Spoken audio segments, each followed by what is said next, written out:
Brilliant. Well, welcome everyone to Newnham. Thank you so much for being with us today. I'm very excited to see all of you and also to see our wonderful panelists this afternoon. We're looking forward to an incredible panel on local and regional communities. I'm not going to introduce just one second.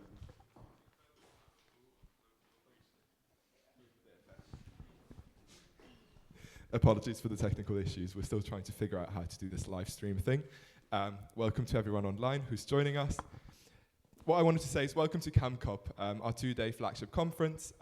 It's the Cambridge Climate Society's annual event that we're putting on. It's the biggest student-led research event that we're hosting every single year. We had one last year on coloniality and climate action. This year we're talking about nature-based solution, and we're incredibly excited about the conversations that we've already had. This morning, a wonderful panel about biodiversity and conservation, and that we're going to have this afternoon.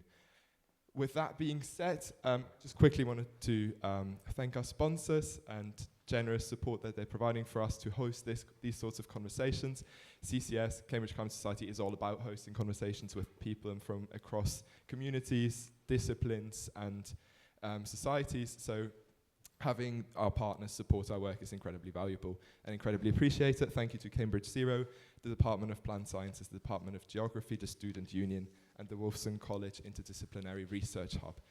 Without them, this would not be possible.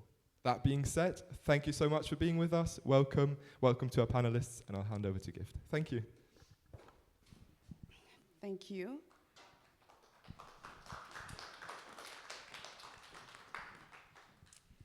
Good afternoon once again, and welcome to CamCOP 2026. My name is Gift. I'm currently studying a master's in public policy at the University of Cambridge, and I will be moderating panel 2 on local and regional communities. We are here to sit with a question that sounds very simple, and is usually not, and that is, how do we actually implement nature-based climate solutions at the community level, not in policy documents, not in international commitments, but on the ground, for real people with real constraints. And the word local gets used constantly, and it can mean a lot of things. It can mean that the community actually leads and designs its own solutions, or it can mean that the government decides, international bodies fund, and the communities are actually consulted at the end. So those are not the same thing, but the distance between them is where a lot of climate action quietly fails. And that's the territory that we're going to be exploring today. I want to briefly introduce each of our incredible panelists, and just to tell you why they are the right people for this conversation. I'll be starting on my right. We have Ben Gregg. I hope I got that right? Yes. He's the co-founder of On the Verge Cambridge. It's a volunteer-led initiative that has built pollinator habitats, wildflower meadows, and chalk grasslands across the city. He's also very active with Friends of Logan's Meadow and Pesticide-Free Cambridge. He is, quite literally, doing community-led nature-based climate solutions in Cambridge right now. Thank you so much for being here, Greg. Then we also have Tony Booth and Susan. Susan Buckingham and Tony Booth are both co-founders of Friends of the Calm, and they set it up in 2020 to campaign on behalf of the River Calm and its tributaries. Part of a network of globally rare and precious chalk streams to be free from pollution and over-abstraction and unsustainable growth in the surrounding area, which exacerbates both. Thank you so much for making the time. We also have Ricardo Calçado. He's the founder of Onda Solidária, a grassroots organization advancing community-led social and environmental action in Brazil. He's drawing on experience across more than 30 countries. He champions locally driven solutions that puts communities, not institutions, in the driving seats. Thank you so much for coming. And then we have Dr. Jordana Ramalho. She holds a PhD in Human Geography and Urban Studies from the London School of Economics, specializing in inclusive urban planning and community resilience, with over a decade of experience across Latin America, East Africa, the United Kingdom, and Canada.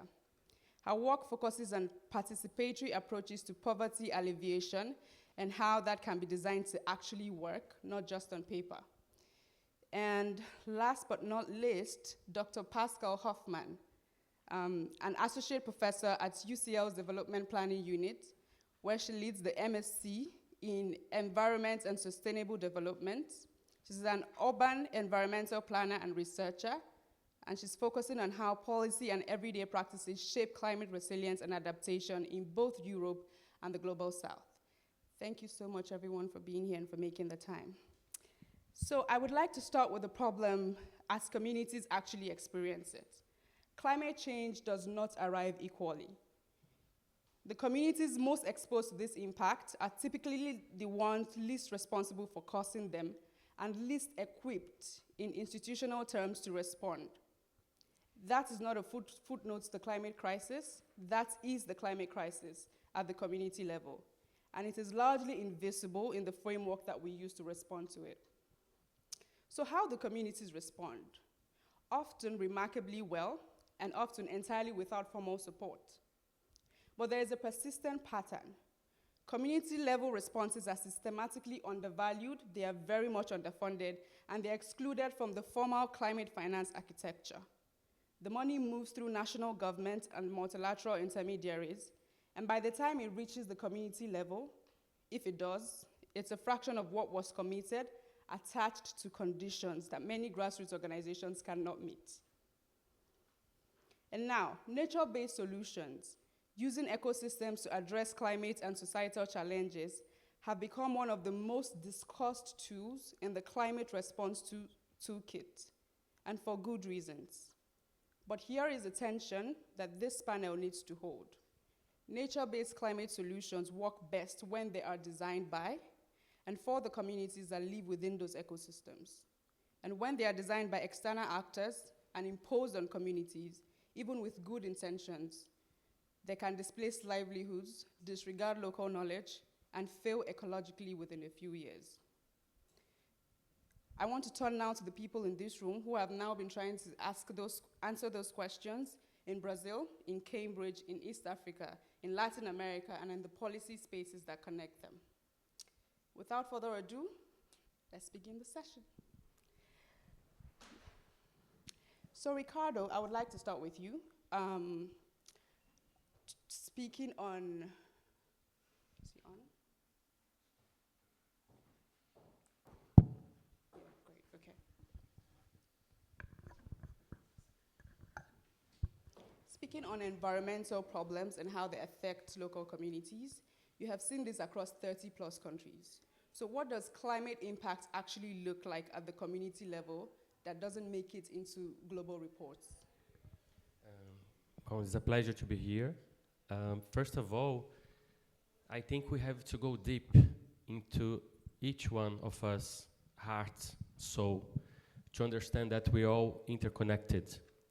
I think the main problem with the global crisis, climate change, is that we think something apart from all of us. So when I always start talking, is about listening to children, young people, to the communities. Because lots of the disasters that are happening right now in the world, they could be avoidable, or at least we could have less impact. I don't know if you guys follow, but Brazil is suffering a lot in the past years with floods, with lots of different nature disasters which never happened before, due to deforestation, due to planting in a way that is not sustainable and is contaminating most of our basins and water reserves. So I think when you listen to the people, when you go to the communities and you know that children, young people, women are getting diseases that they never had before, it's just like a massive alert to see that the food that you're selling, not only to Rio, São Paulo, the big capitals, or Europe, or North America, for example, they're coming full of pesticides. The pesticides are killing the local population, killing the wildlife, the animals, the pollinators. And then if you don't go straight to the communities, you don't know what's going on. We buy products over here or anywhere that you don't know what's causing. And I think when you start to understand that everything that we eat, that we breathe, that we drink has an impact, we start to be more solidarity with each other. So again, when I go back, it's about calling the government to listen to the people, listen to the population, for us to try to pay more attention in our habits as well, and try to coordinate that in one goal. Because going back to the question about the disasters and everything that's happening, is all about we are avoiding to see the program. And like our friend said here in the first panel, the word capitalism tells all. Is like a big disease that we have to face it. So just my main thing is that we have to listen to the local communities and then to have policies according to them, not to the big corporations. If you do that, I think we have lots of improvements and lots of changes. Of course, there are lots of the disasters that are happening. It's going to carry on happening. It cannot come back to a point that was 50, 100 years ago, but you can mitigate lots of things. So. Yeah, thank you. I think you make a very good point when you talk about the inclusivity and how important it is to listen to the people who you're trying to design the solutions for, because local adaptive knowledge is more long-lasting when they're inclusive of the community that they aim to serve. And I think that lets me draw Susan in a bit into this, because your work foregrounds the gender dimension of environmental vulnerability. So where does the standard framing of climate impact miss what's actually happening for communities? Thanks. And actually, there's a really nice link between Ricardo and Brazil and us and Cambridge, because the Cam is part of a chalk river system. 85% of the world's chalk streams are in southeast England, or going up a bit into South Yorkshire or Lincolnshire. But they are as biodiverse as the Amazon. So not many people realise that we live in a really precious ecological area, and yet the chalk streams are being decimated locally, primarily through uncontrolled or barely controlled growth. Our two main concerns are river pollution, and if anyone has watched Dirty Business, which was a 3-part programme on Channel 4 about the pollution of rivers in the UK, you'll know just how serious it is with E. coli and enterococci in the river and in the river systems. And since we formed Friends of the Cam in 2020, we've had a growing, we don't have members, but we have people sign up to support this, and it's growing substantially because people are really worried about the quality of their rivers. People are getting sick by swimming in the rivers. And also the other concern is around water abstraction, because chalk streams, chalk rivers, draw their water from the chalk aquifer. That is almost now all drawn out. So the rivers are being recharged with water that's processed through sewage works, and sometimes from water that's just dumped before it even goes through the sewage works. And people they see in their local streams that there's less water, and particularly in the summer. And when there's less water, the sewage concentrations get more. So those are the two key things. And before I hand over to Tony, I just want to say that there are so many consultations locally, and they mean nothing. So we're asked, there are currently 3 consultations going on at the moment that we're having to respond to. They're very complicated, very difficult to respond to. You have to tick box and answer in particular boxes, and it's not real engagement with the community at all. Yeah, okay. I'll try and follow on from you, Sue. I mean, I'll start by saying when faced with this notion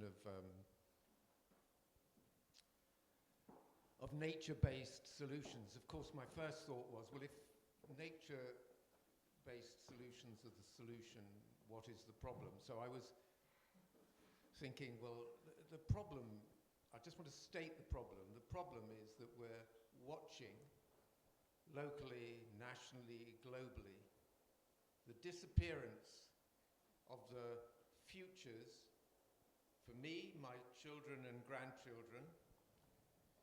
We're watching the disappearance of the futures of students in this university and future generations of students, and really the response that we're making to that is minimum.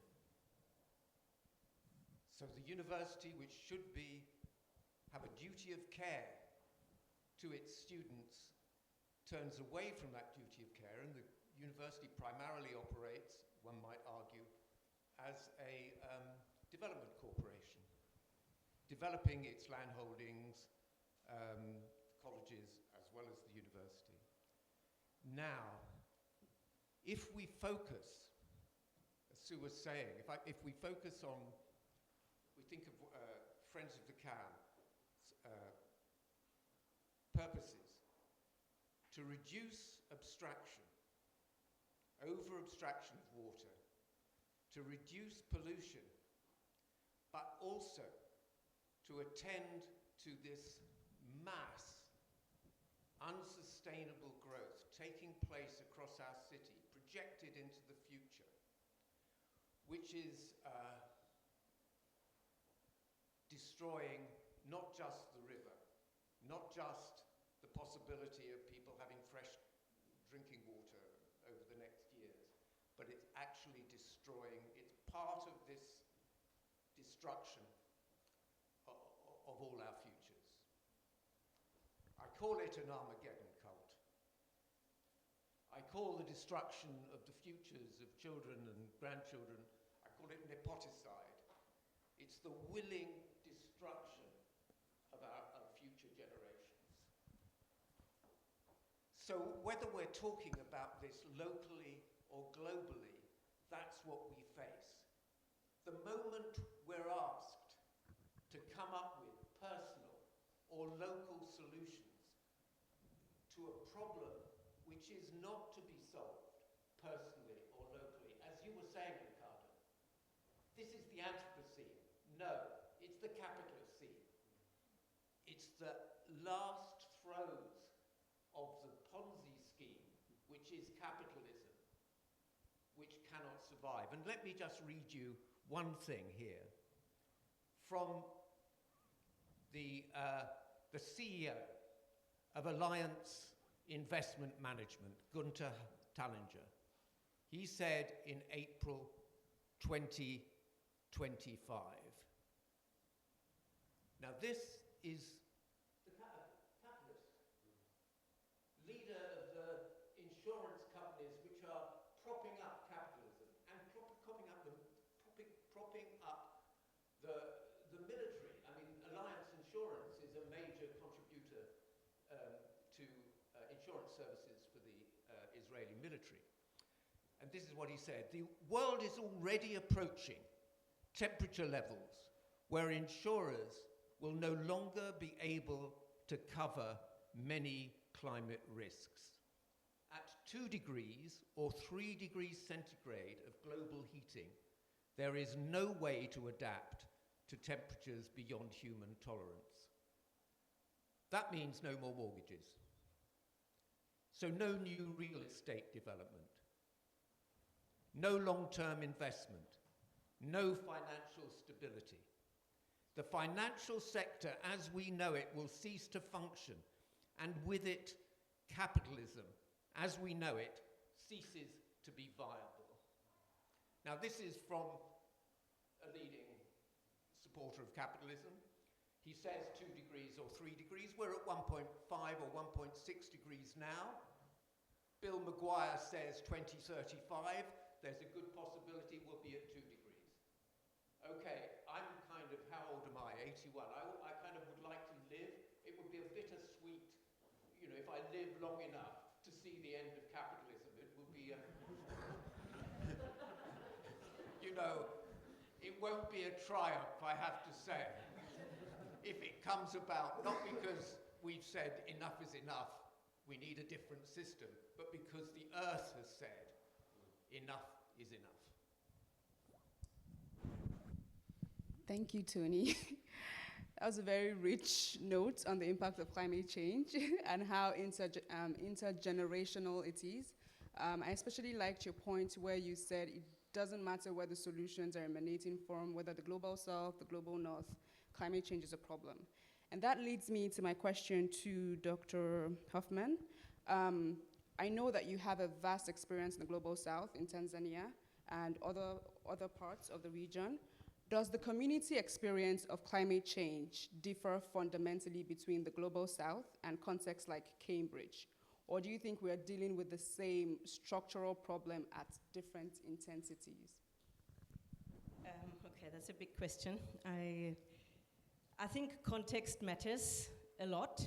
And so for me, while we can definitely pick out some commonalities in terms of the structural drivers, I do think it matters to look at the contexts in which the increasing impacts of climate change are felt. And if we look at communities in Dar es Salaam, for instance, or Nairobi, which is where we are currently, we have a project that looks at the role of nature-based solutions in informal settlement contexts.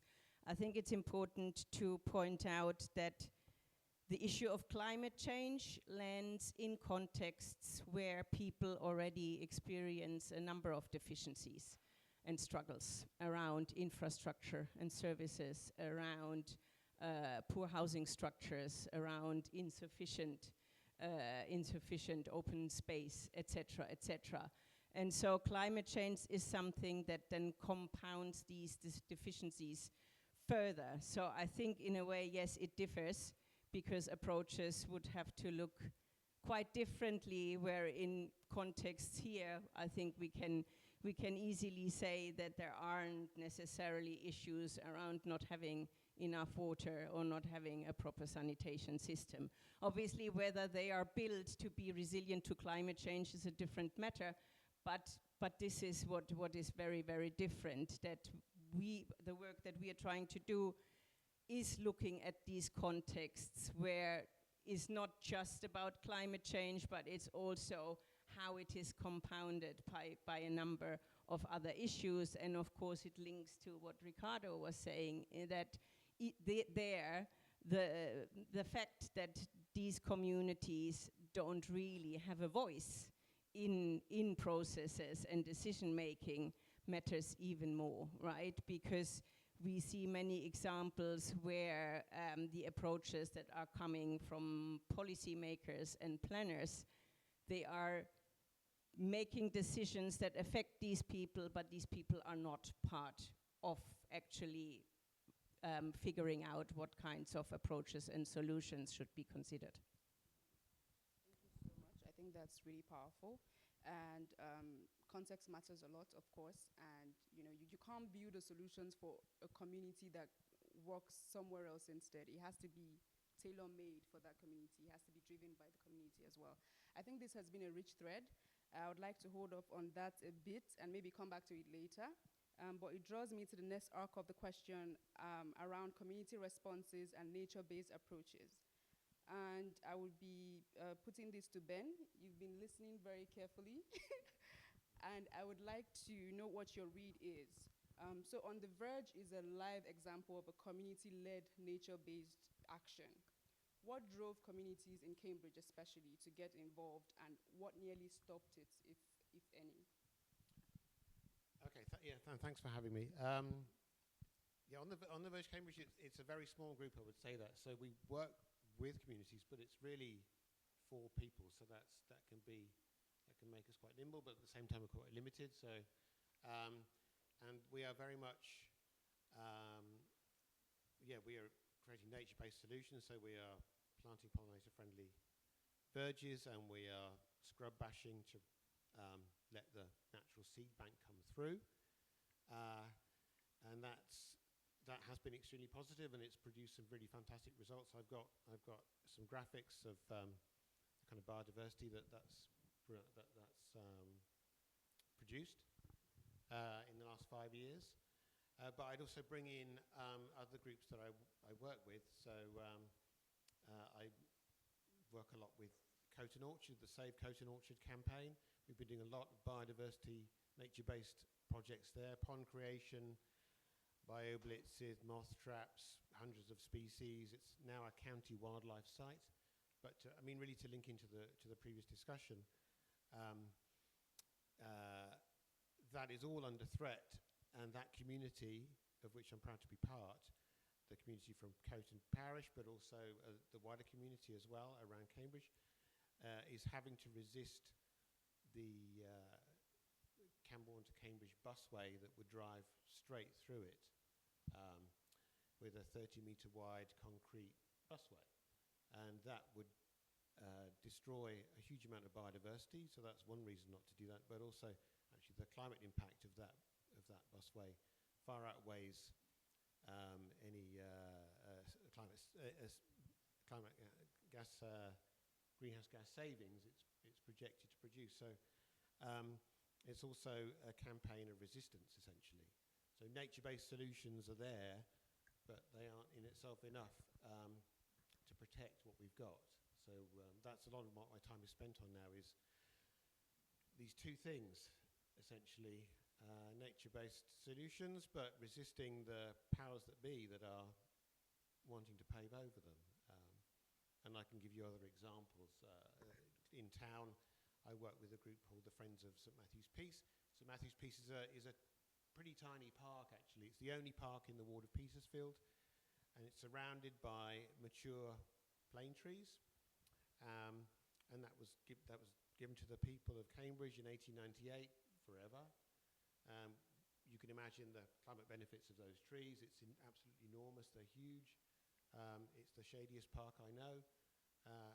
And it will help, unfortunately, it will have to counter the urban heat island effect that is only going to get worse with the development that we know is going to happen in and around the centre of Cambridge.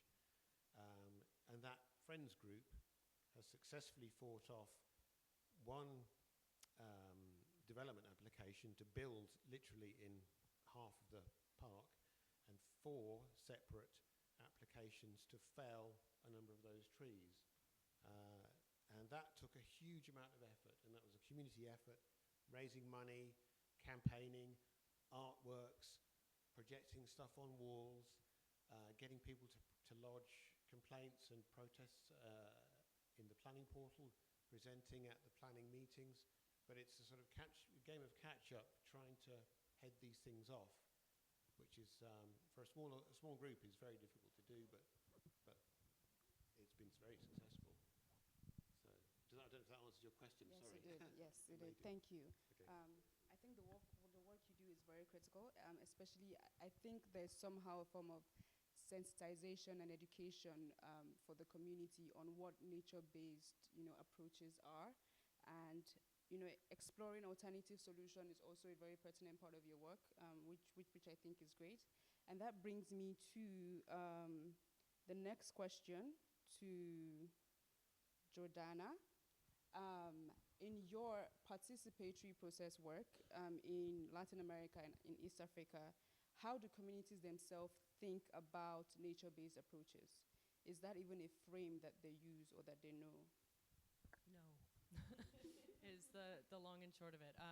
Yeah, most recently, I think my nature-based work has been not in Latin America, but in East Africa, where, as Pascal mentioned, we're leading a project looking at the potential for nature-based solutions to advance climate resilience in East African cities is like the pitch, but given our interests, our passion, and the partners that we're working with, we're really starting that conversation in the riparian areas of these cities, and these are kind of lower income neighborhoods. So how, the terminology that people are using is not about nature-based. We realized that very, very quickly when we set out in our project, which I'm going to just plug shamelessly. It's called Listen, Learn, and Leap. And so we went out to listen to the city, as you were saying. We got to find out what's going on and try to capture what was happening from a nature-based perspective. And we realized that using a language of nature-based solutions, if we were going to limit ourselves to that, we were going to miss so much awesome activity and hives of really innovative and important practices that were taking place at the community level. So no, people aren't using that language. Nature, at least in the context of the riparian areas of Nairobi and Dar es Salaam that we're working in at the moment, it might be too bold to say that it doesn't feature at all as a language. There are translation issues connected with the word nature in Kiswahili. It doesn't actually translate cleanly. But people are working with nature, to use like the English term of it, in a way that is often mostly connected with livelihoods. And I think just to pick up on some of the other questions that you've asked and some of the themes that I'm seeing, like this idea of like these acts of resistance, I think you were saying, Ben. From my perspective, I see a lot of the work that's happening, green-related activities that are happening are actually acts of survival. Like people are just trying to get by, they're trying to make ends meet. So a lot of the green activities that we've observed have been connected with like planting, community gardens. You see that a lot in the UK as well, right? So people reclaiming space and trying to make food, trying to make ends meet by potentially planting something that they can go on to sell. So in short, I would say the language of like a nature-based solution, it helps if it's broadened slightly to capture wider kind of ways in which people are connected to nature, even if they don't frame it themselves. And I think that to some extent connects with the first panel that we had, where we're thinking about like the ways in which, like what is it that motivates people to engage in like green activities, or in the case of the panel, like biodiversity conservation. Like nature-based solution officially is really about official definitions frame it in biodiversity-related contexts while also highlighting social benefits. People in many contexts, I also work a lot in the Philippines, mostly looking at like disaster risk management, resilience building, and again, very similar neighborhoods to where we are in East Africa. But again, the ways in which people are engaging with nature is not for biodiversity. It's to deal with the everyday challenges that they're encountering on a daily basis and just trying to make things a bit better.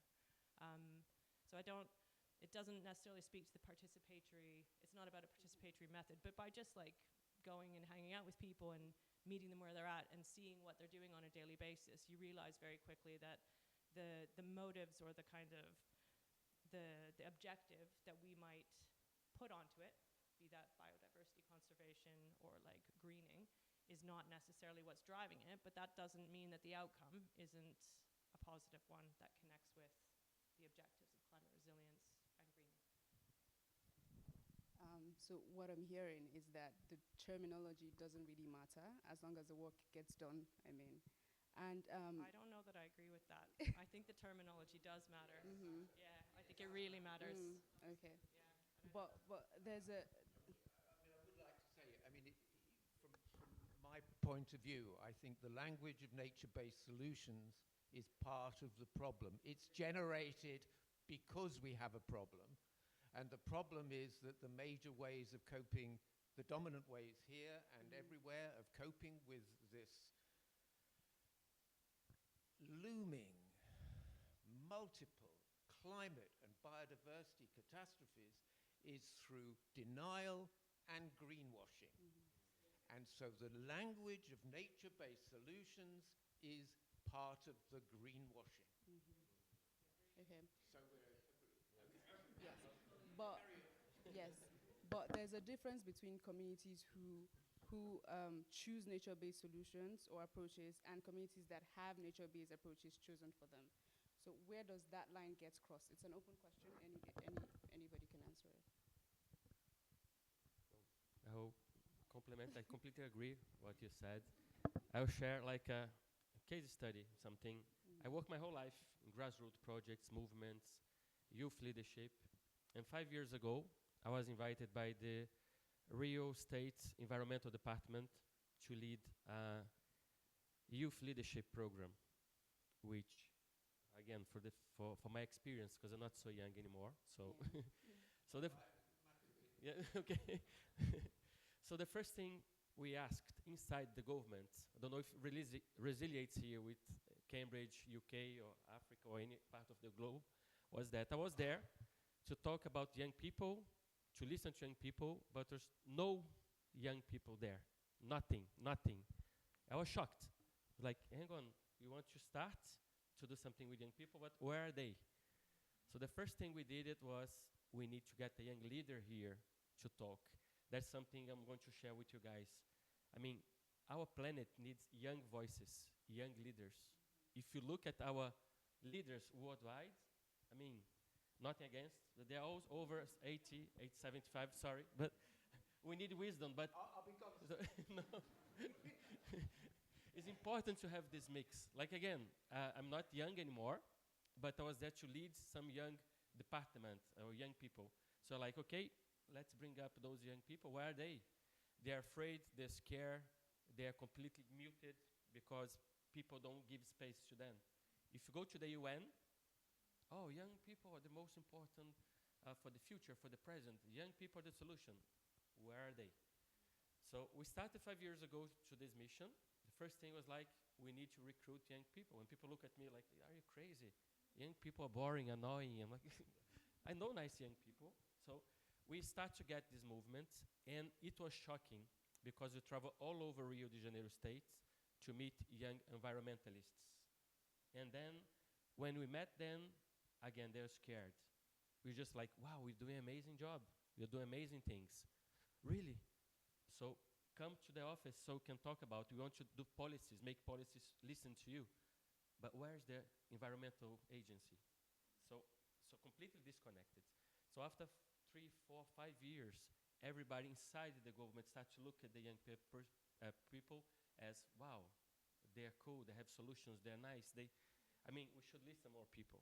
So I think I'm saying that because we completely change the paradigm of a big state government in Brazil, like Rio de Janeiro, where they start to listen to people, start to talk to people about their passions. Another important point I want to share with you guys. Because unfortunately, if you go to Cambridge Square now, and you talk about environment, nature, if you have 1,000 people, maybe 50 people will stop and listen. But if you talk about something that they're passionate about, they will come and they will connect. And what we did was to listen to the young people about what are your passions. So, I'll be briefly. Art and culture, science and technology, climate, economy, circular economy, and sports. So we developed different groups with different people, different young people across Rio de Janeiro. I'll give an example about sports. Okay, we got young people from all the big football clubs in Rio de Janeiro. So Fluminense, Flamengo, Vasco da Gama, and Botafogo. It's like Chelsea, Arsenal, Tottenham, you know, and any other club there. Okay, West Ham. Okay, so we got them all together, rivals, got them there, young people from NGOs, and when we started in a room like that, we had like 100 people. Okay, why sports is connected to nature? It was like completely silent. No one said anything. So I said again, okay, is sports connected to environment in any way? Silent. I was like, oh my God. Okay, let's talk about sports. If you practice sports, what's the first thing you do after you run for 1 minute, 2 minutes? Hydrate, drink water. Interesting. But where the water comes from?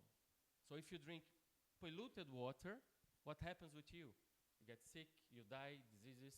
Oh, it's like taking people out of matrix, guys. It's something so simple, but it's like water. Yes, nature, amazing. You practice sports, you need water. Okay, we talk about gender. Is it equal for men and girls? No. So how can we develop something more equal in the society? So after 5, 6 hours, which I was very happy because I thought how I'm going to keep athletes, sports persons, 5, 6 hours talking about environment. It's like, oh my God. At the end of the talk, they're all together, like, I'm going to go back to my club. I'm going to go back to Neymar, to any play people to talk how we have to fight for it. So we discovered and saw that, first of all, we need to get the passion, someone's passion. And then when they see they are passionate about something, let's say sport or music, they start to understand that, hang on, this is completely connected to nature, to Mother Nature. And then we are trying to create a movement in Rio de Janeiro to really get those people to act. So I think one of the solutions and cases I want to share that with you guys is that. So I'm a grassroots person, NGO based. We have an eco school. You're very welcome to visit Brazil when you go there. And then I was this call to go to Rio de Janeiro government. I thought I would never make it 1 month there. Sorry, I can say here, because it's very corrupt. But I managed to talk to great people, because there are many great people inside the government as well. Sometimes you think, they are, bastards and this and that. They don't think about themselves. But there are many great people there. And then if you go to the right places, with your right heart, convicted that you're not going to negotiate your values, your character, and ethical issues, you can go and move forward. So I thought maybe I'll stay 1 2 months here. They'll just sack me the first thing when I say about that. But we managed to create a youth-led nucleus inside the government. And then we started to get the young people there. Doesn't matter if they're right, left, which party they support, we managed to do that. So we're very proud of it. And we could see many, many results there. And it's about intergeneration talks. But if you talk about youth, we need to act, and you need to get them to the right places, to the right moments to talk, and to lead the way. So, Thank you so much. Thank you for your incredible point. I agree with you when you say that it's important to integrate, initiative solutions from young people, and for especially young people, because young people face a lot of, structural barriers, a lot of limitations. And that leads us to our next arc of the question around benefits and the barriers and limitations of nature-based solutions. I would like to hear from Susan. Who do you think benefits from nature-based solutions and who doesn't? And do you think there are any cases where nature-based solutions have disadvantaged the communities that they claim to serve? It could be either. Yeah, thank you. Well, I think following on from what Tony said, nature-based solutions are really things that planners, developers, governments come up with as a smokescreen, as greenwash. And the kind of best example that I can think of is the A14, which goes north of Cambridge and joins east to west, has been widened and so-called upgraded over the last 10 years or so. And part of the road developers' proposal was, well, we'll mitigate for that. We'll plant, I think it was 1 million trees, a lot of trees, and that will absorb the carbon, it will be a noise barrier. Well, half of them died within the first year because nobody takes care of them, nobody waters them. I mean, the contrast is, Ben will probably talk about Logan's Meadow, where it's trees planted on a smaller scale. People take care of them. They go over with watering cans to water them. So the Highways Agency replanted the dead trees on the A14, and half of those died. And it happened again. They're onto their third planting. And if you drive down the A14, or you're in some kind of form of transport, it's pathetic. These little saplings struggling to survive. And they call that a nature-based solution. Well, it doesn't work because they're always replacing something with something that's inadequate. And there was, can I talk about the gabion? Or do you want to talk about the gabion? I don't know if I can remember what the phrase they used. It was something like a gabion promenade. It was like some special... Go on. Yeah, up on the Barton Road, near Ben's allotment, there's a row of mature trees and bushes, and there's a natural ditch. And then on the opposite side of the road, there's a big new development, Darwin, I think it's Darwin Green. So Darwin. yes. So Ben called us one night at about 7 or 8 o'clock saying they're cutting down the trees. So Tony and I rushed over, and the developers were cutting down all those trees, and they were going to insert, because the ditch would then be unstable, they were going to put in a gabion ditch, which would be stones filled with, sort of metal mesh filled with stones. Yeah. So we got up the tree, one tree was saved, and a 70-year-old... I know, but we got down from the tree because we'd been there an hour. We got down from the tree because we thought, we can't stay here any longer. And we thought that the press were coming. Anyway, so we walked about 50 yards. The press then rang me, and we went back, climbed back in the tree. because the press were coming, and then that was what did it. Yeah, so they decided they'd leave that one tree. But it's another example of... One 50-year-old tree. Yeah, but the nature-based solution was to recreate something where there was a perfectly adequate solution already. Yeah, I've got other examples, but I think they stand as quite nice examples. And I would just say, added to what Ricardo was saying, there's a huge amount of youth interest. We had, before COVID, there was a really active Fridays for the Future group here who would protest on Friday. Was it first Friday of every month? And Ben Sun was involved in that. And it was really quite active. COVID kind of didn't help that. The government is not at all interested in listening to young people. The government is introducing curbs on protest, which is very punitive to young people, as well as older people. And it's frightening a lot of young people off protest, because it has an impact on studies, on careers, and so on. So I think there's a lot of interest. A lot of young people know the problem with the climate. There's a lot of climate anxiety amongst young people here, and that needs care and attention. And while the government is cutting back on youth and community services and support networks for young people. Can I, if I pick up the baton a bit and just talk about why it worked at Logan's Meadow, why it obviously didn't work on the A14, but it worked at Logan's Meadow because about 6 years ago, several local residents near Logan's Meadow, which is a nature reserve just next to the River Cam, opposite the Museum of Technology, mostly used by dog walkers and joggers actually, but it's a fantastic nature reserve. A couple of local residents thought a large area of it, which was sort of kickabout football field, could be planted up with trees, and that would be a fantastic carbon sink. And they went to the council with this idea, and the council said, well maybe, why don't you form a friends group, and then you can lobby for what you want. So there was a meeting held in a pub, various people turned up, a committee was formed, and then ideas were batted around as to how best to use that space to help the climate crisis, but also the biodiversity crisis. And it turned out, yes, tree planting could happen there, but not in the centre of the field, because it's a floodplain meadow. It's really best left as that, which is also a rather fantastic carbon sink in itself. But around the periphery, it would be fantastic to plant trees that can cope with being flooded every winter. And also, why not expand the wetland areas, which already existed to some extent. So a plan was put to the council batted it around and came up with a consultation. The Friends group took this out to the community. It was, at the time, it was the consultation that the city council that got the most number of responses. They never had that many responses to a consultation ever before, because they didn't just put it on the website, but we literally went round all the streets around there, putting it through doors and getting people to, and people were very on board.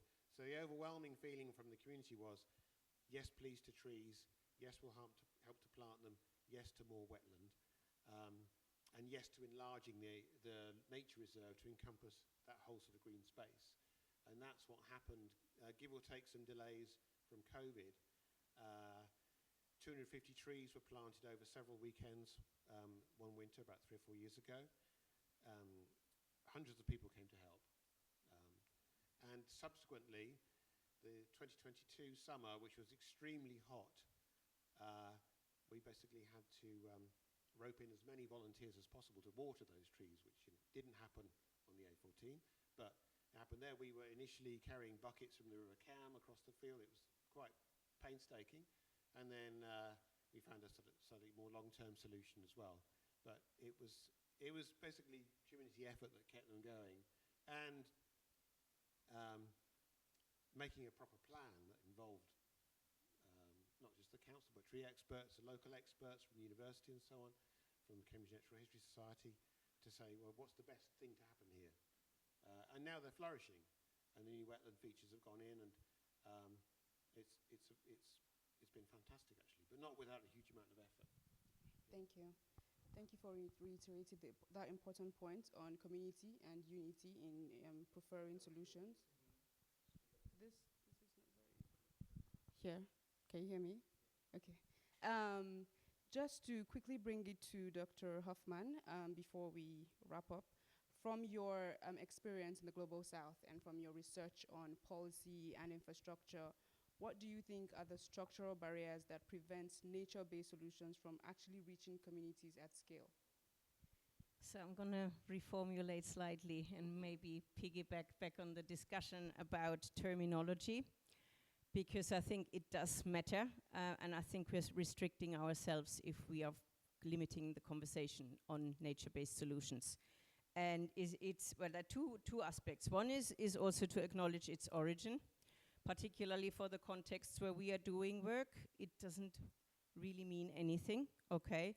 I also think in contexts like the UK, at community level, nature-based solutions obviously also don't really mean a lot. So I think we need to think a bit more carefully about the lexicon that we are using, and that is context specific, so that we can actually engage with people for whom supposedly these nature-based solutions are, right? So nature-based solutions is a Western concept. It's trying to recycle things that were talked about before. We had green infrastructure, blue infrastructure, ecological infrastructure. So it's nothing new, right? But it's a new term. But as I said, so in the context of East Africa, this doesn't mean anything even to certain city players, but definitely not in communities. And I've also been doing some work in Bogota. And similarly, there are some really, really interesting initiatives, but they don't call themselves nature-based solutions. So there we hear lexicons, for instance, around collective health, yeah, which is a term where they embrace very much the ecological as well as the human dimension. So this separation, this artificial separation that also the first panel talked about, is something that certain community groups, they don't distinguish. They see both humans and more than humans part of the same parcel, right? So I think the limitations in terms of policy is that they don't engage with these realities. They don't meet people where they're at. In our project in Nairobi and Dar es Salaam, between the two cities, we mapped over 100 community-based initiatives. They wouldn't pass the test of the IUCN definition of nature-based solutions, yet we feel they have lots of valuable lessons to be learned. So I think one of the issues is that when city governments, and again we have examples in both cities, try and implement nature-based solutions, they don't acknowledge that communities are already engaging with nature. They're already working with nature. Maybe not, as I said, ticking all the boxes, particularly around biodiversity, but something is happening and people are getting together to deal with climate change and to enhance their resilience. So unless policy discussions engage with what is happening on the ground, I think we will continue to talk about the same issues, many years into the future.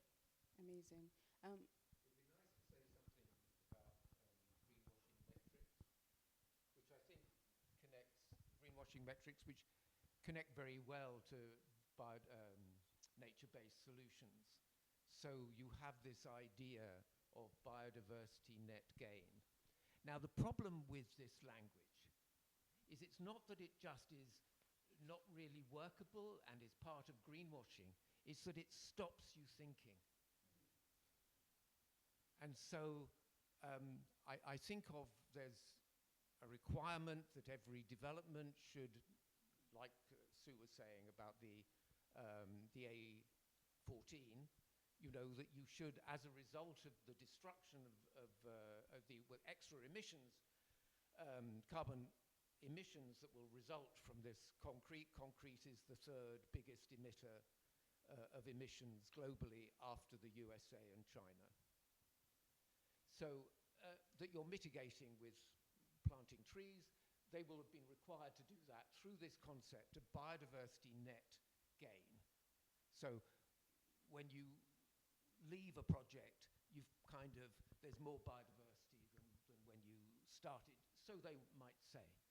But if you think about it, where is the only situation where you could really apply a notion of biodiversity net gain is an area that has been destroyed through toxic chemicals, say, where a piece of land is destroyed and then you could perhaps remove the toxic chemicals and then it could grow. Everywhere else has the potential for being a rainforest. So it makes you think that, and I'll give you one really wonderful example, is if you go near the station, there's a pub called the Flying Pig. It's just about there because everywhere around it has been pulled down. People managed to save the Flying Pig, but everywhere else has disappeared, and they're going to put up a six-story and seven-story office blocks. Okay? And they said that by putting up these 6- and 7-story office blocks, they had, I think it was 200% biodiversity net gain. Okay. And it's right next to Cambridge's Botanic Gardens. The director of the Botanic Gardens had to respond to the planners and was asked, would this affect the Botanic Garden? You know, you can think birds flying, plants growing, overshadowing. He said, no, it'll have no effect at all. There is a war on nature. And so many people that you wouldn't expect to be complicit in it are complicit in it. So I kind of started this little, you could finish the poem for me. Here's the first 2 lines. If you're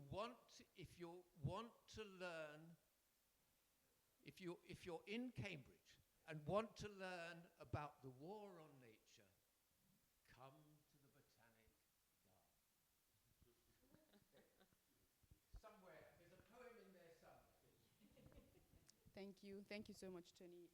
We are due for a short break now, and to be back in 10 minutes. So when we return, we'll open the floor to questions from the audience. See you in 10.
everyone. We we have a few minutes for questions and conversations from the room. Also, if you have a question, please keep it to 2 questions. And if you're making a comment rather than a question, that's welcome. Just say that it's a comment and not a question. I don't know if we have any questions from the audience for the panelists. Great. Sorry.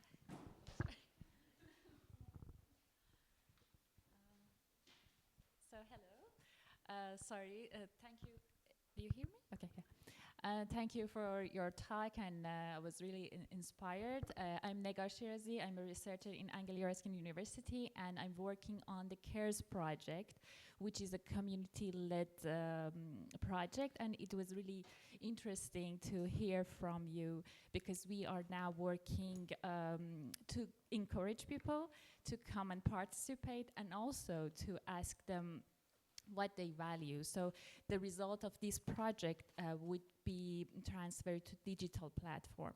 But I really like to get from you any suggestions about what are the methods that you used to encourage people locally, because we have this problem here in Cambridge also, because we are working on Cambridge and Fenland, March. And in March City, so people are very interested in participating in this subject, but in Cambridge, people are not that much interested because they said the government could help. And so we are having problem to encourage the Cambridge local people to participate. And also then after that, in workshops, we really like to know that what methods you did when you're working in community to extract the people's value. So thank you so much. Could you just say what the consultation, or what the project's about? Why do you want to involve the community? Yes. So the project is about asking people and prepare people for the climate adaptation. So we are focusing on 3 parts: the food, water, and heritage. And we are asking them what are their values in these 3 parts. So it is a community-led project for the climate adaptation.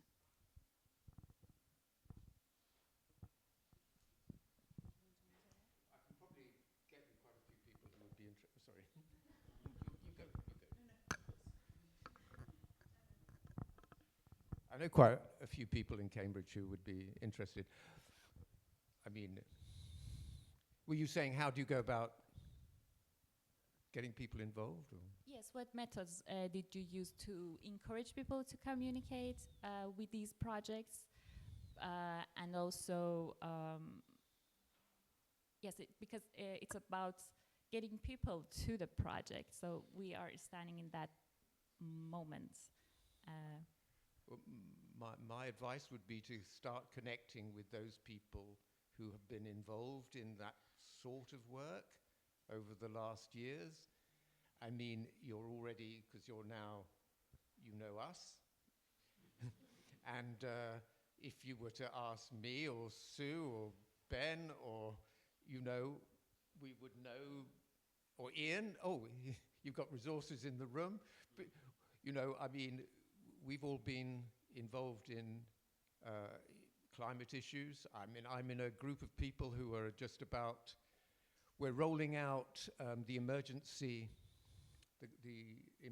briefing on climate and nature. And there will be lots of showings across Cambridgeshire. So all those people could connect you with people. It's worth going, actually, registering to go to the film screening. I think it's April 16th or something? It's April the 18th is the first main screening in Cambridge and Cambridgeshire, but then there'd be all those people who would be interested. I mean, use your contacts. You've got some. The other thing that I would say, like, it might be also the language that you're using, not to make everything in this panel about language, but language does matter. And like, if you're not getting people getting really excited about climate adaptation, right? Because it's not everyone's bag. There's a huge issue with food poverty going on in the UK right now. There are tons of issues connected with, like you said, it was food.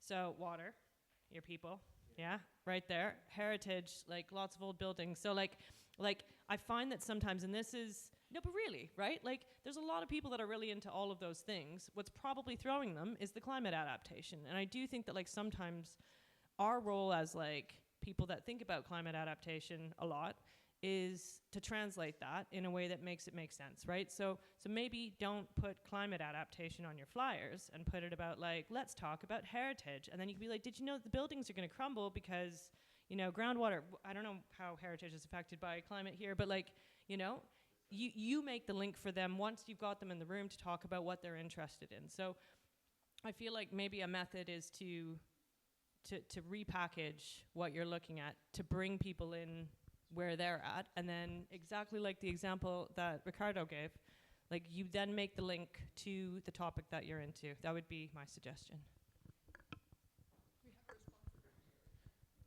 Yeah, it's really to pick up on the point about language. Just I'm a resident in Cambridgeshire. I work for Natural Cambridgeshire, which is the local nature partnership for Cambridgeshire and Peterborough. We're an independent charity and work with the Wildlife Trust and others. Just on picking up on this, how do I get people to engage in my project?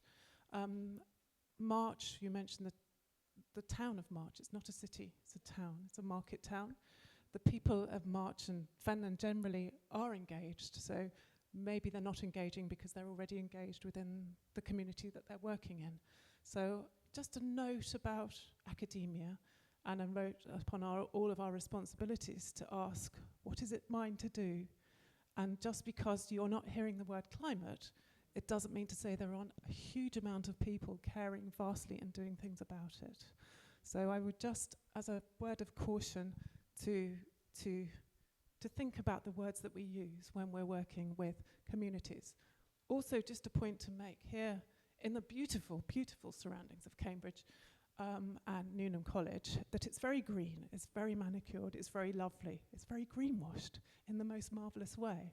And actually, when you step out just 10 miles away, up into the rural Fenland or whatever, it's a vastly, vastly different place where you live. But the people are fantastic.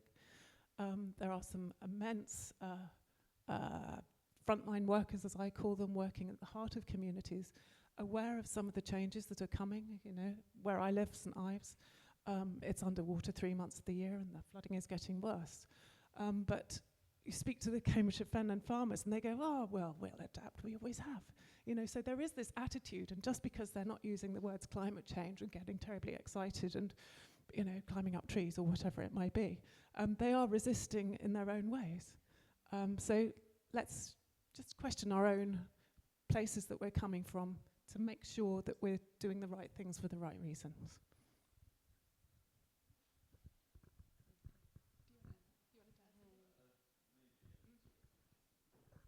It was just that the rise of the Green Party is due to equality.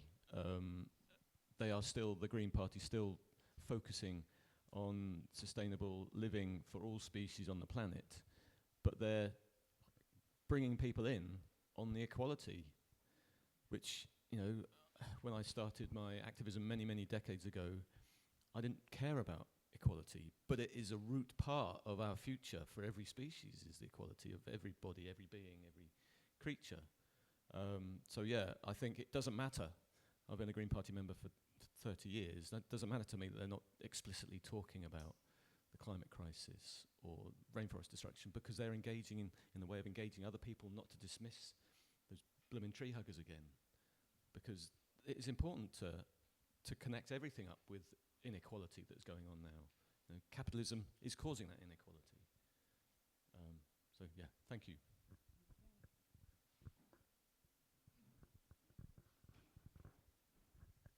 Thank you very much for sharing. I'm a visiting scholar at the Department of Geography. I come from China, so my research focuses on the cultural landscape. So it definitely is nature-oriented. And also, apart from my research, I also recognize some events and activities back in China. It's just in small groups, but also nature-related. My question is, I'm thinking maybe we can talk about a concept of environmental awareness and environmental wellness. After the COVID-19 and especially a severe economic downturn globally and also in China, a lot of young people, not just young people, I think people who are losing jobs and maybe haven't seen an unclear future are very depressed and maybe feel like they are more connected to the nature or the environment, or they are looking for something in the environment, natural environment or built environment. So I think maybe that is approach to connect people together to do something, maybe for the environment or for themselves or for the people around them. I think that's fun. So I want to see. I want to find out if in England or in Britain you have such kind of practices or mindsets or best cases. I don't know. Just a random thought. Yeah. Sorry, can you just repeat the question? The question is, I think maybe that's an approach to relate the environment problems with our individual well-being, psychologically, mentally, physically, or emotionally. So in this way, people are more inclined to do something for themselves, for people around, or for the whole environment. So that is, I don't know, maybe a way to approach people and connect them. I don't know if there's such kind of cases or practice in Britain. Yeah. Yeah, I mean, I think it can be tricky to make that connection and get people to take that leap if they don't already feel it themselves. But I do know that when people are out in green space and for me anyway, experiencing nature, which is something that I encourage people to do a lot, and I run sessions at Logan's Meadow doing exactly that kind of thing, and lots of people come. We had a frog evening a couple of weeks ago. It was teeming down with rain. It was freezing cold. It was dark. About 40 or 50 people came with their kids. It was brilliant. They all had an amazing time, and I know that they weren't all nature nuts like me, or they were, but it wasn't what they do all the time, like some of us. And that was something very simple, really. That was just putting up a few posters on a notice board and actually emailing a list we have built up over the years from people who casually said they might be interested. And that builds, I think. That builds, but it does take time. With one of my other hats, pesticide-free Cambridge, so I run that with my colleague Julia. And I think that's been a much more uphill struggle to get people to make the connection between pesticide use, which people use quite commonly in their houses and gardens without really any thought, or at least a lot of people do, to make that connection between the biodiversity loss, but also human health, which is actually even more of a difficult connection to make. But it's absolutely there, and the research, is pretty clear on that. So, we've tried various things with that, but public engagement, messaging, we're very limited. We've succeeded in persuading the council to go herbicide free, and that was a fantastic triumph. And in fact, they put the public message out there that was done in order to improve biodiversity on that level. But interestingly, they give it a completely wide berth. They won't touch the idea that it's actually also about public health. They don't like to talk about that for some reason. But it seemed to be politically hot potato or, they don't like to make that connection. So I wouldn't say there's an easy solution, to be honest with you, but I do know that when people experience nature, green space, they really appreciate it. And actually, I'd also say that just from conversations I have with a lot of people around Cambridge, that people do appreciate it. They don't always know how to do something about it. So if groups form and take a lead, I talked about Sir Matthew's piece and the Friends group there, people came out of the woodwork to write objections to planning applications to fell the trees. But it really helped just to have something like a piece of grit in the oyster to form around, and you get a pearl basically of community resistance. But you need a few people to get that going and put up some posters, and it's not really rocket science, but with that lead, people they'll be drawn in, if that makes sense. And maybe someone else should talk now, I think. Do you mind if I could just mention? You're all invited on June 21st. It'll be the 6th annual River Rights Festival on Jesus Green. And we set it up getting on for 6 years ago, and it's growing. And we have 500 people who are coming to celebrate the rights of the river, to listen to people singing about the river, singing songs about nature, giving little talks, reading poetry. We have the most wonderful bands as well. And at 6 p.m. every year, on the 21st of June, we all read together the rights of the River Cam.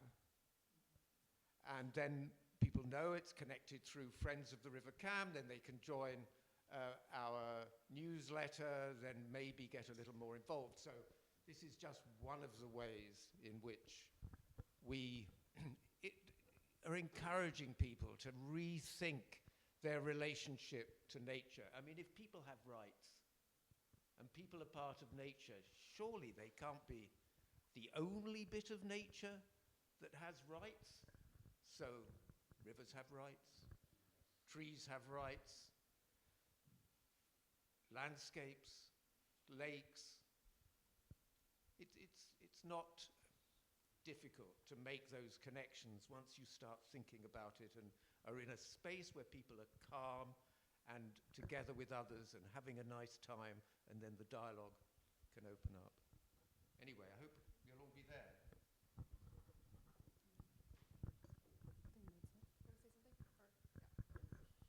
Sorry, honestly, it'll be my last thing I say. Could I ask those people who work outside of the UK, how does media, both local and national, help or hinder what you're trying to achieve?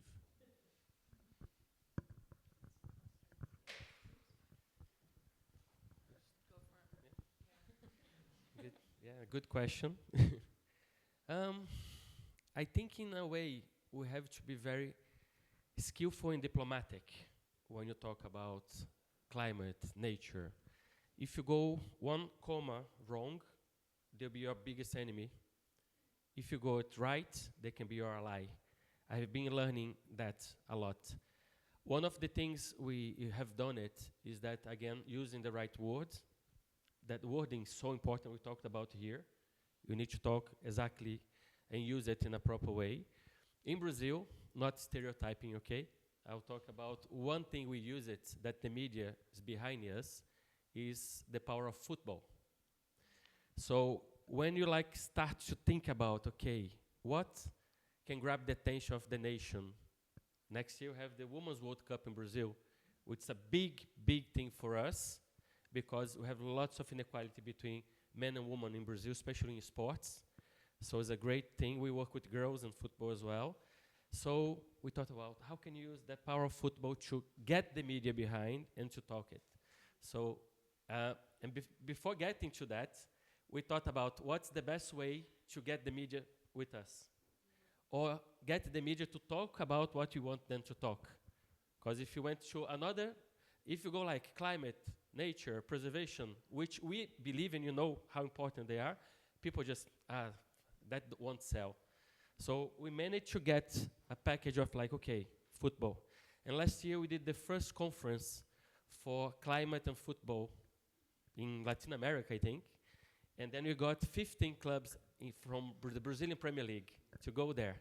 And one refreshing thing for you guys to know, all the clubs we talked about nature, climate, environment, they all said, wow, that's interesting. Help us to do something. We don't know what to do. So getting the clubs behind, we managed to get the media behind, and then you pass the message that you wanted about conservation, climate, tree planting, how to get environmental education. So that was one way. We did the Brazilian way to get it. It's working. So now we have a movement regarding to football. After that event, I was nominated Director of Sustainability of my club, Fluminense. So, which was really cool. The first time ever we had a sustainability director there. And then we're going step by step, taking places like into like green games, getting supporters to think about environment, getting players, which are like influencers, to show actions and to make impact. So that's one way we did it. I've not thought a lot about that question, to be honest. I don't actively engage the media per se, but if I reflect on your question around the broader themes that I engage in my research and kind of quasi-activism, which is a lot around displacement, like in essence what a lot of my work is doing is tracing the ways in which like sustainable development and resilience building, NBS, like how is that basically fueling displacement? And I trace the resistance movements that are trying to kind of push back against that. And in the Philippines in particular, actually, and I'm sure it's the case elsewhere, but it's a big social media I think it's like the #1 Facebook users in the world. And like Facebook definitely, and then if something kind of gets a lot of momentum on Facebook, and in the Philippines, a lot of like local government officials and like local authorities, they have like personal Facebook pages, and that's how people engage with them to raise awareness about issues that are happening. And what I've seen over the past like 10, 15 years, following a lot of things from afar, is that actually like Facebook and social media is really important, particularly for giving visibility and like a platform for people who aren't normally invited to have a seat at the table, to push forward like and hold people to account, or to raise awareness about what's going on in their neighborhood. On a positive side, maybe to raise awareness about like something that is good that they're doing. And if it gets that pickup in the public sphere, it gets attention. That attention can be positive and negative. I think like one of the things we haven't really spoken about today, but it's been inherent to our discussions about the war on nature and like the war against people that are trying to stop that. Like in the Philippines, like being an environmental activist, environmental journalist, it's one of the most dangerous countries in the world to speak up about these things. So like the media has a place, a really important place. A lot of media just repeats garbage. Do you know what I mean? And the ones that are more critical, and the individuals that are really putting their lives on the front line in Brazil, in so many other parts of the world, in Kenya, in Tanzania, to speak up about this power arrangement, to stop mining companies, to prevent big developments from taking place. It's a dangerous game. So like the media plays a role. I think social media has a really important role, bearing in mind the state of the world right now, and like the crunch on protests that's happening everywhere in the world. I think similar maybe to the themes of our panel, we need to think creatively about how we can kind of have a more bottom-up approach to media and communication. But it is super important to help people feel like they're not alone, and to give visibility, the right kind of visibility. Yeah, just to add a little bit to that on what has been said already. I mean, if you look at the mainstream media, clearly you see a pattern of kind of portraying that greenwashing discourse, right? So nature gets attached to economic development interests. But I think, as Ricardo was saying, if we think carefully, media can help. And so just to give 2 examples, building on what Jordana said, the kind of grassroots organizations we've been working with in the Latin American context, they would more turn to social media channels to actually draw attention to the work that they are doing, to build networks at the grassroots level, and basically, strengthen their voice. On the other hand, a local NGO I've been working with for over 10 years now in Tanzania, they want to engage strategically with the media. So whenever we do things, and for instance, they would use the opportunity of us, for instance, as non-Tanzanians, visiting in relation to an action research project, they would definitely secure media presence there and help to shape the narrative, again, for visibility purposes, to see that there are alternative ways, of doing things.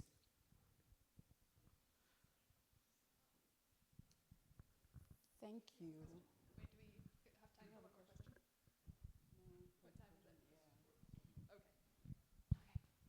Okay, thank you everyone for your questions. Thank you, our incredible panelists, for your answers. Before we close, and based off on everything that we've heard, I would like to give each panelist an opportunity to say one thing you would like everyone in this room to live with, future decision makers in this room. What's that one thing that you would want them to live with and to act on? Starting with you, Ben.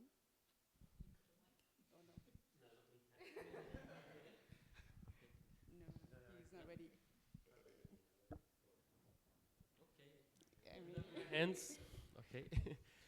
Well, guys, I think the first thing I would say is that follow your instinct, your dreams, your heart. If you do that, you're going to the right path. Sometimes we take for granted that a few decades ago, we were kids playing in the garden, kids playing on the beach. We just don't think more about that person that's inside ourselves. I feel very emotional when I say that, because the purity of a child that's inside us needs to be here all the time. When you grow, we'll start losing that. You get like, a protection, and you feel like really, in a bubble. So I always say to people, Cambridge students, think about you as a child. Think about as you, someone that will make a difference in the planet. Don't just go with the flow. Follow your heart. Follow everything we did with nature, because we're all connected with nature. We came from Mother Nature. Let's don't forget that. Never.